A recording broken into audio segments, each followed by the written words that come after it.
இன்றொன்று தந்தை பெரியாரின் பிறந்த நாள். அந்த பெரியவரை பற்றி சிறிது சிந்திப்போம். வாங்க பதிவிற்குள் போகலாம்.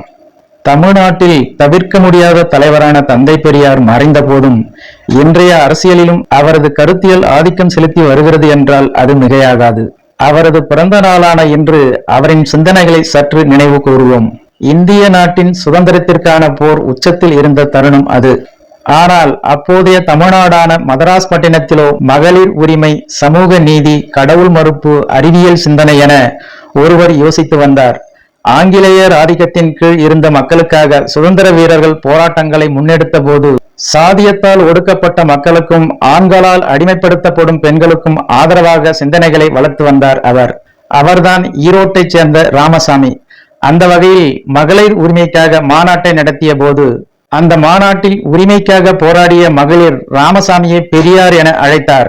பின்னாளில் அதுவே அவரது பெயராக பட்டி தொட்டி எங்கும் அறியப்பட்டது. அவரது சிந்தனைகளை முன்வைத்துத்தான் திராவிட கட்சிகள் மட்டுமன்றி தமிழகத்தில் உள்ள பெரும்பாலான கட்சிகள் இன்றளவும் பரப்புரைகளை மேற்கொண்டு வருகின்றன. அப்படியான ஒரு தத்துவ ஞானியாக வாழ்ந்து மறைந்த பெரியாரின் சிந்தனைகள் பல இன்றைய வாழ்வியலுக்கும் பொருந்தும் என்றால் யாரும் மறுப்பதற்கு இல்லை. அதற்கு ஓர் உதாரணம் சொல்வதானால், யார் சொல்லி இருந்தாலும் எங்கு படித்திருந்தாலும் நானே சொன்னாலும் உனது புத்திக்கும் பொது அறிவுக்கும் பொருந்தாத ஒன்றை நம்பாதே என்று பெரியாரே கூறி அனைத்தையும் அறிவின் கண் கொண்டு காண்பதன் அவசியத்தை வலியுறுத்தி இருக்கிறார். அதே போல சிந்திப்பவன் மனிதன், சிந்திக்க மறுப்பவன் மதவாதி, சிந்திக்காதவன் மிருகம், சிந்திக்க பயப்படுகிறவன் கோழை என்று கூறி ஒவ்வொரு மனிதனுக்கும் சுய சிந்தனை எவ்வளவு முக்கியம் என்பதை உணர்த்தியுள்ளார். ஒருவன் தன் தேவைக்கு மேலே எடுத்துக்கொள்ளாவிட்டால் எல்லோருக்கும் எல்லாமும் கிடைத்துவிடும் என்றும், ஆயுதமும் காயுதமும் பூஜை செய்ய அல்ல புரட்சி செய்ய என்று கம்யூனிஸ்ட் சிந்தனையும் அவர் பேசியுள்ளார். வாழ்க்கை ஒழுக்கத்தில் கணவனுக்கு ஒரு சட்டம், மனைவிக்கு வேறு சட்டமா?